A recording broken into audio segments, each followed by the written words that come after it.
Students, in the chapter Plants, Structure and Function, our first point was root. Now when we see a formation of root here, there is a seed present here. You can see there are two parts, one is radicle and one is plumule. Plumule, when it turns mature, it gets converted to a stem, whereas a radicle gets converted to root. Now there are two types of roots. One is taproot and another one is fibrous root. I have explained what is taproot and fibrous root. A taproot means which goes deep into the soil, that is called as the taproot, and it is very much hard. Whereas fibrous root is very small and it appears like fibers, that's why it is called as fibrous root. From where does the root start? It starts from the radicle of the seed. Let's turn to next page. Page number 11. You can see a picture of a maize stalk.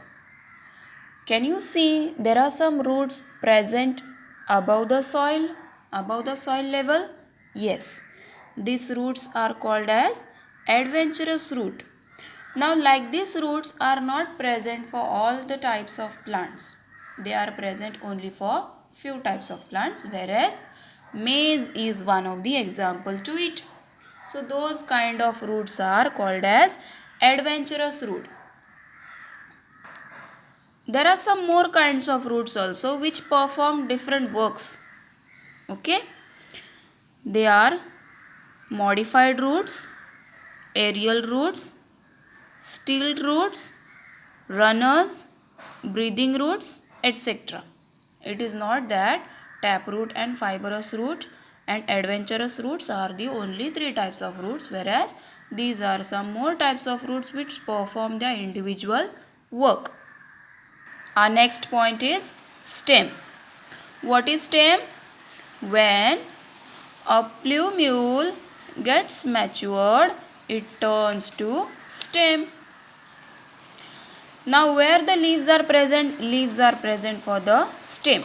Parts of stem are nodes, buds, internodes, growing ends and leaves. These are all included for a stem.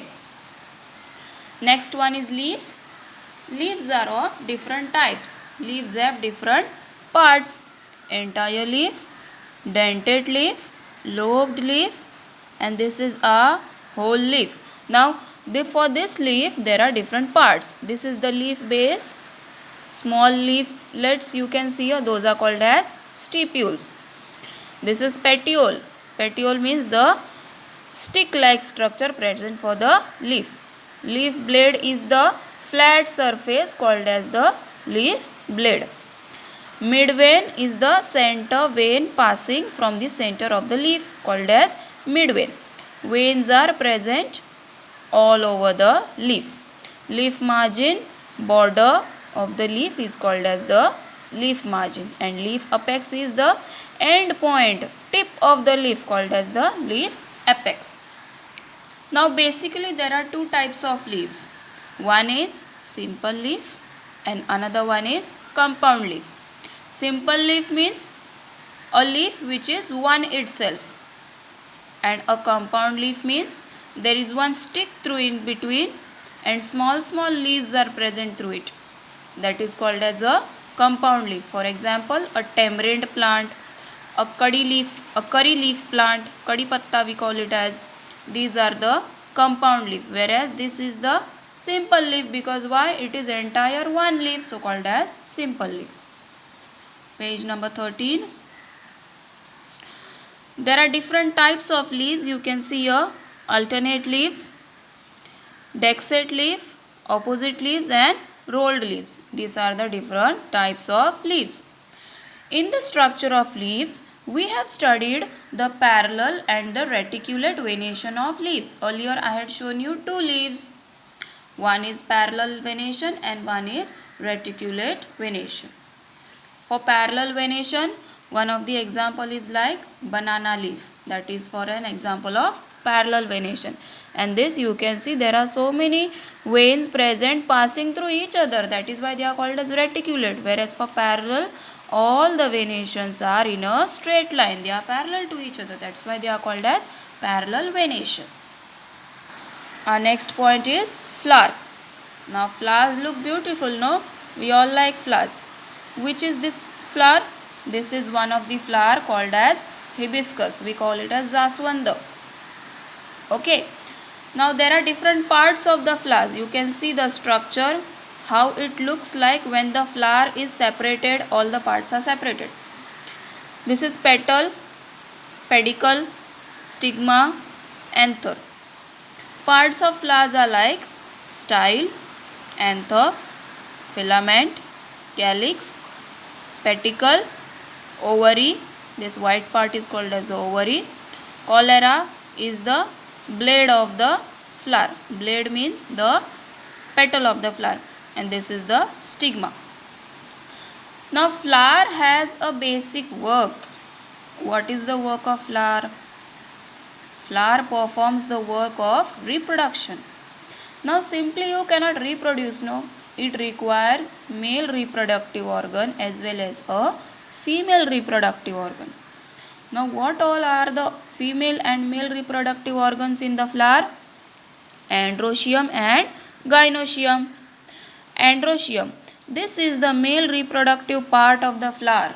So androecium performs the male reproductive part of the flower, whereas gynoecium performs the female reproductive. Gynoecium is the female reproductive part of the flower.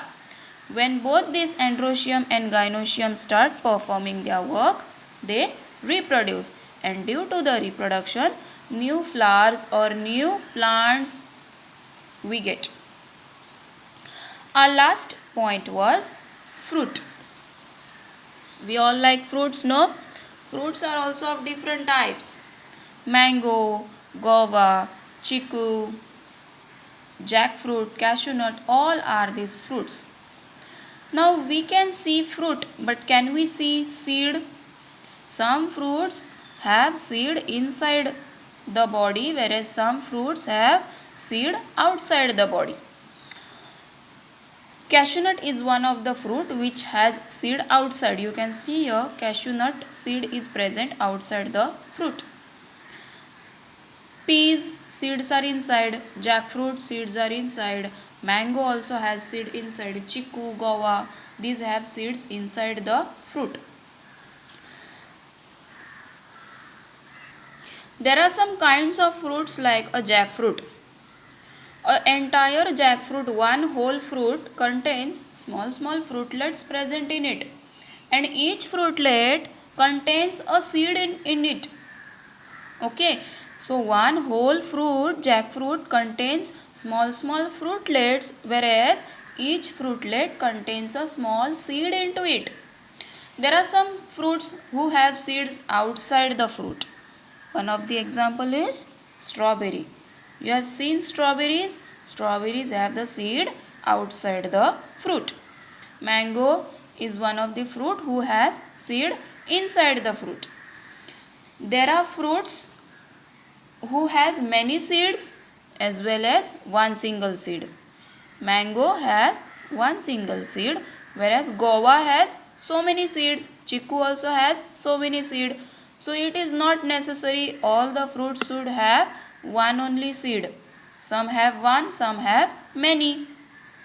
One of the special kind of thing in the seed also is that some seeds get divided into two equal halves, whereas some seed is only an entire one part. So a seed which is divided into two equal halves is called as a dicotyledonous seed, whereas a seed which does not get divided into two equal halves, or we can say that a seed is entire one whole seed which is not dividing into parts, is called as a monocotyledonous seed.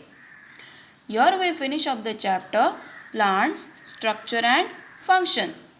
In the next class we shall continue the next chapter, and the name of the chapter is properties of natural resources. Thank you.